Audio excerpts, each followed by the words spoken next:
So student, next is the function of the cell organelles. Today we will discuss the division of the cell chapter, the function of the cell organelles. And first, according to the cell organelles, first what is the cell organelles? Cell के जो organs होते हैं जिनका specific function होता है, structure होता है, that is called the cell organelles. Cell के जो ऑर्गेनेल्स होते हैं साइटोप्लाज्म में प्रेजेंस होते हैं और इनका एक स्पेशल फंक्शन होता है. So first is the endoplasmic reticulum.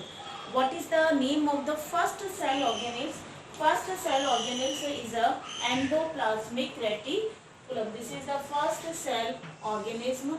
Endoplasmic reticulum is a two type.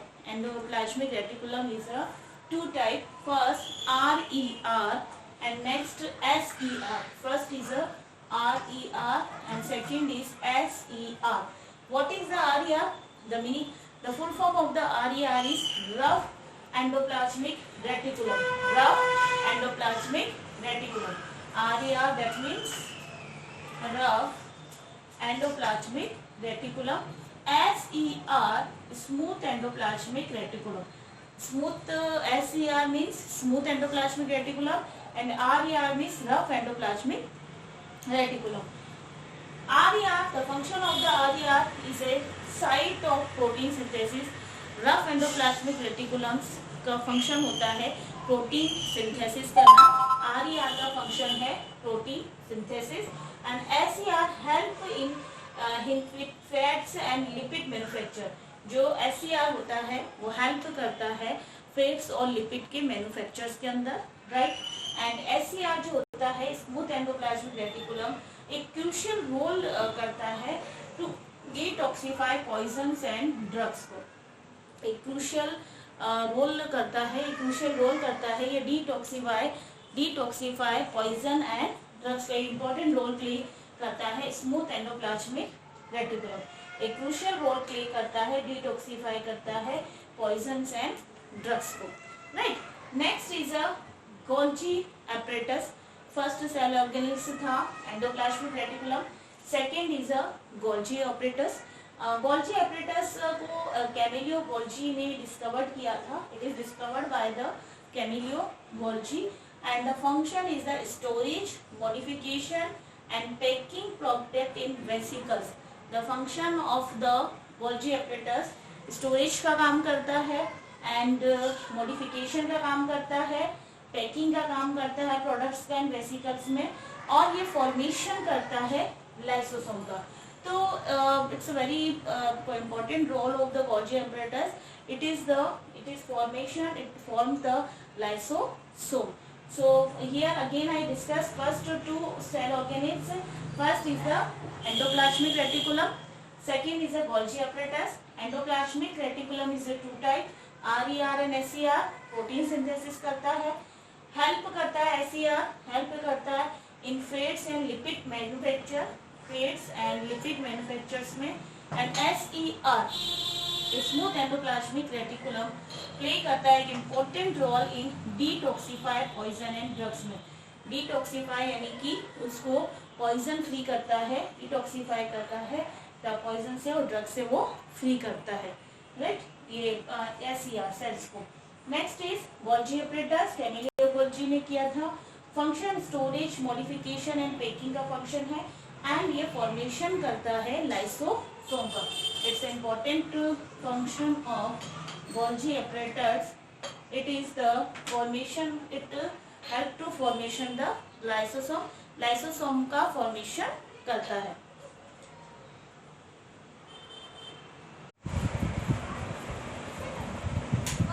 Next is third is a lysosome. Next is third organelle is a lysosome, and the lysosome is play an important role to clean the cell. Cell को clean करने में help करता है. Help to clean the cell by digestive enzyme. जो भी cell burst हो जाती है या डेड होती है, डिकेइंग हो जाती है, लाइसोसोम अपने एंजाइम रिलीज करके उन्हें सेल को क्लीन कर देता है. वो अपनी खुद अपनी आम सेल को ही डाइजेस्ट कर लेता है. So help to clean cell by digestive any foreign, कोई बाहरी जो भी मटेरियल्स होते हैं, any foreign material, that's why the lysosome is called the suicide bed. तो what is the answer of this question? Right the name of the suicide bed of the cell. The suicide bed of the cell is a lysosome, and lysosome help to clean the cells by digestive material. जब भी कोई sales burst हो रही है, die हो रही है, decaying हो रही है, तो ये सेल को ही डाइजेस्ट कर लेते हैं. So that's why it is called the suicide bed. So next is mitochondria. Next is the student mitochondria. Mitochondria is the powerhouse of the cell because it gives the energy to the cell in the form of ATP.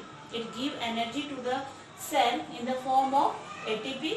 It releases the energy in the form of ATP, and that's why it is also called the energy currency of the cell. ATP को energy currency भी बोला जाता है क्योंकि ATP के form में ही mitochondria energy release करते हैं. सो माइटोकॉन्ड्रिया को powerhouse of the cell कहा जाता है. NAD4 भी होते हैं, राइट. एंड माइटोकॉन्ड्रिया का अपना ओन DNA एंड राइबोसोम्स होते हैं. अपना ओन DNA एंड राइबोसोम्स होता है, इसीलिए अपना प्रोटीन सिंथेसिस भी खुद करते हैं, अपना ओन प्रोटीन सिंथेसिस करते हैं. माइटोकॉन्ड्रिया का अपना ओन DNA एंड राइबोसोम होता है. दैट्स व्हाई ये अपना प्रोटीन खुद मेक करते हैं. It make their own protein. Next is a plastids. The plastids is responsible for the colours in a plants. Plastids में जो कलर्स होते हैं, which is responsible, plastids colour के लिए जो रिस्पॉन्सिबल होते हैं प्लास्टिड्स होते हैं. यहाँ पे हमारे पास प्लास्टिड्स थे chromoplast, leucoplast and chloroplast. There is a 3 type of plastids: chromoplast, leucoplast और chloroplast. Chromoplast colored plastids होते हैं, leucoplast colorless plastids होते हैं, and chloroplast which is responsible for the green color chlorophyll presence होता है, photosynthesis में help करते हैं. So chloroplast which is the responsible for the green color. So again I repeat this: lysosome. Lysosome, it is also known as the suicide bed. Next is mitochondria, powerhouse of the cell, energy released by in form of ATP. ATP is also known as energy currency of the cell. And DNA and a ribosome, it have their own DNA and ribosome make their own protein, right? Same as well as the mitochondria, plastids have own DNA and ribosome. Plastids का भी अपना खुद एक DNA और ribosomes होता है. That's why it also make their own protein. Okay, mitochondria की तरह प्लास्टिड्स भी अपना खुद का प्रोटीन बनाते हैं. 3 टाइप्स के प्लास्टिड्स हैं: क्रोमोप्लास्ट, ल्यूकोप्लास्ट और chloroplast. Chromoplast coloured plastids, leucoplast colourless plastids और क्लोरोप्लास्ट ग्रीन कलर के रिस्पॉन्सिबल होते हैं. Clear student? Next is a vacuoles. What is the next cell organelles? Next cell organelles is vacuoles. So the next cell organelles is vacuoles. The vacuoles is a storage sac. Vacuoles is the storage sac of the cell. Vacuoles में storage का role होता है, storage का काम होता है vacuoles में. And storage sac for solids और lipids. Small size में होते हैं animals में और लार्ज साइज में होते हैं प्लांट्स में. प्लांट्स में वैक्यूल लार्ज साइज में प्रेजेंस होते हैं एंड एनिमल्स में स्मॉल साइज में. वैक्यूल्स प्रोवाइड करते हैं टर्जिडिटी और रिजिडिटी प्रोवाइड भी करते हैं प्लांट्स को. और एक एंजाइम जो इसमें स्टोरेज होता है वो प्रेजेंस होता है एमिनो एसिड के फॉर्म में, शुगर्स में एंड वेरियस ऑर्गेनिक एसिड्स इसमें प्रेजेंट होते हैं. सो वैक्यूल्स का जो फंक्शन होता है वो स्टोरेज का वर्क होता है और ये प्रोवाइड कर रिजिडिटी और टर्जिडिटी प्रोवाइड करता है. और स्मॉल होता है एनिमल में और लार्ज होता है प्लांट्स में. तो स्टूडेंट ये सेल ऑर्गेनिक्स से various type of cell organelles present होते हैं सेल्स के अंदर, प्लांट सेल्स में और एनिमल सेल्स के अंदर. Endoplasmic reticulum, Golgi apparatus, mitochondria, lysosome, vacuoles, right? And next and also we have discussed about the plasma membrane, cell membrane and hypertonic and isotonic.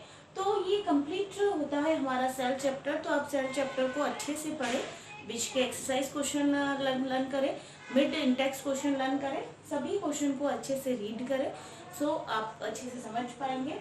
और MCQs question जो जब हम solve करते हैं तो हमारा अगर कंसेप्ट क्लियर हो तो हम उनको अच्छे तरह से सॉल्व कर सकते हैं। कुछ एग्जांपल्स मैं आपको बता रही हूँ students.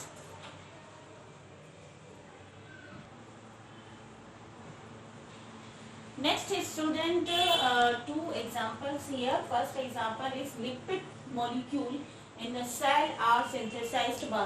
Here is four option lipid molecule cells में कहाँ synthesized होते हैं। First is smooth endoplasmic reticulum, second is rough endoplasmic reticulum, third Golgi apparatus and fourth is plastid.